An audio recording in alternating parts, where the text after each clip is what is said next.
the biblical stories of Moses are the most interesting I've read in the Bible. I enjoy them greatly. From his birth, Jeff spoke wonderfully about it this morning. He's providentially saved by God at his birth. And then he left the house of the Pharaoh after defending his own. He left the house of the most powerful, most wealthy house there is to go out on his own to be with his people and to live a godly life. He returns to the land of Midian, becomes a shepherd, marries, has children, and then God comes to him in a burning bush. Returns to face the Pharaoh. Stories of the Exodus and all the little stories in between. They're wonderful reading. Then he goes to the parting of the Red Sea. And after that, then comes the wilderness wanderings.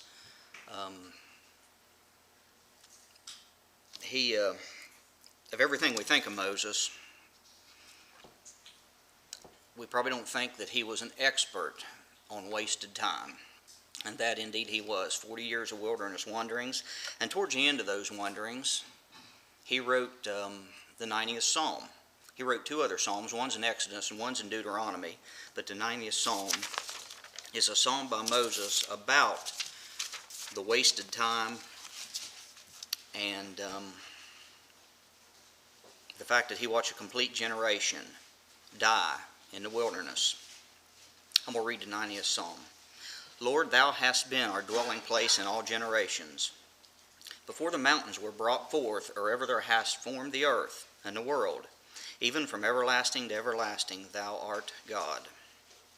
Thou turnest man to destruction, and sayest, Return, ye children of men.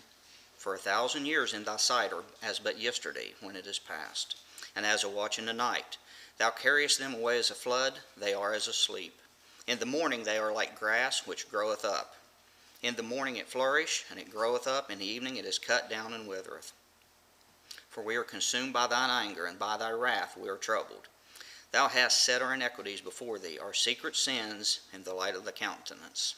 For all our days are passed away in thy wrath. We spend our years as a tale that is told. The days of our years are 80 years and 10, and if by reason of strength they be 80 years, yet it is their strength, labor, and sorrow. For it is soon cut off, and we fly away. Who knoweth the power of thine anger? Even according to the fear, so is thy wrath. So teach us to number our days, that we may apply our hearts unto wisdom. Return, O Lord, how long?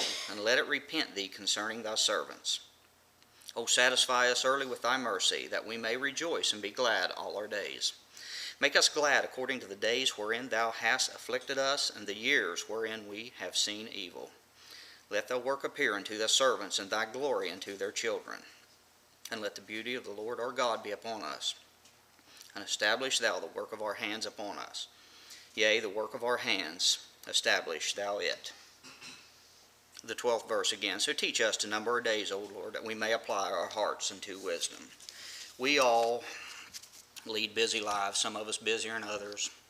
Melissa and I are with the age of kids and work and everything else.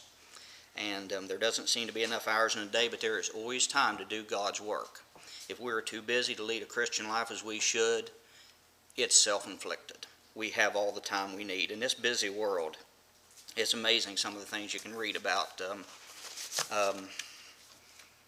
Women, in vitro fertilization on women is on the rise. It ain't because there's more infertile women out there. They don't have time to make a baby the regular way. I've never been that busy. The sad truth also is that abortion, I'm sure that the leading cause of abortion is, I didn't want this, I don't have time for this. It ain't, we're going to have a sick baby, it's, I don't have time for this. And God's got a bigger one of these than I do. He's going to take care of some things. It's said as you get older, the days fly by, and they do. In this life, it seems like the days drag by like years sometimes.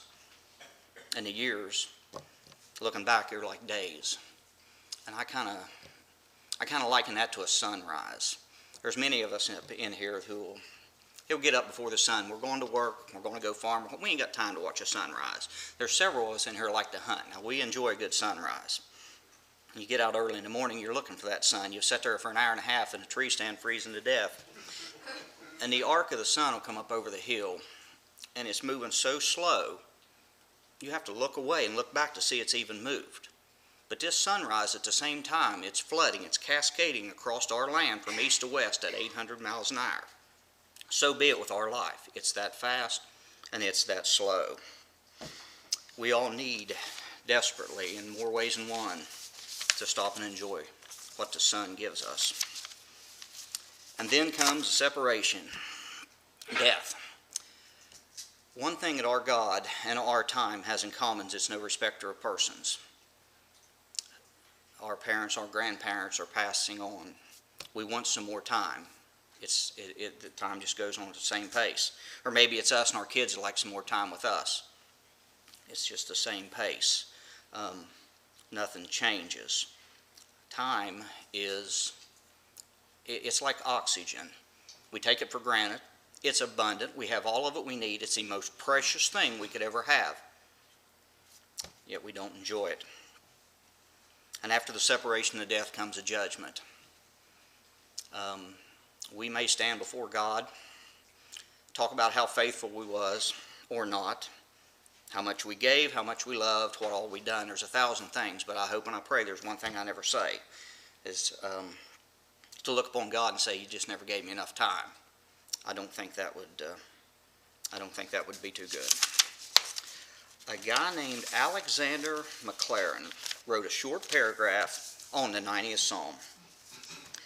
Fleeting as our days are, they are elevated by our being permitted to be God's tools. And although we, the workers, have to pass, our work may be established. That life will not die which has done the will of God. But we must walk in the favor of God, so that there can flow down from us deeds which breed not shame, but shall outlast the perishable earth and follow the doers into the dwelling places of those eternal habitations.